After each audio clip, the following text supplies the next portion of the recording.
મારું નામ ધ્રુવ છે. હું ગડકનથી આવ્યો છું, સાબરકાંઠાથી. 2000માં દાદાનું એક્સિડન્ટ થયું હતું. એનો વીમો પાસ નહોતો થતો.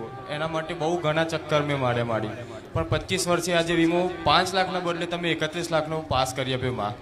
આજે ઘણા હું ચક્કર માર્યા, ઘણું બધું મેં કર્યું માં, ઘણા કોન્ટેક્ટો કર્યા, પણ આજે વીમો 6 મહિનામાં મારી પાસ થઈ ગયો.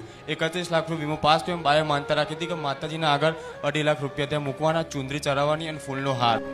આજથી 2000માં દાદાનું મૃત્યુ થયું હતું. 2001માં એક્સિડન્ટ થયો હતો દાદાનું. ત્યારનો કેસ આ ચાલુ છે અત્યારે, પણ 6 મહિને થયામાં તમારી માનતા રાખીને અત્યારે હાલ પૂરો બી થઈ ગયો કેસ, અને 5 લાખના બદલે 31 લાખ મારી તમે પેલું કર્યું માં. 31 લાખ મારી. 25 વર્ષથી એક કેસ ચાલતો હતો, એનો વીમો પાસ કરાવવા માટે તમે અરજી કરી હતી? ઘણી મારી અરજી કરી હતી, ઘણા થાકી ગયા હતા મારી. આશા જ નથી રાખી મારી. 6 મહિને જ કદાચ 6 મહિને ભાગ્ય છે. તમારી અરજી અહીંયા મૂકી તમારા દ્વારે અને ક્લેમ પાસ થઈ ગયો મારી. વીમો પાસ થવાની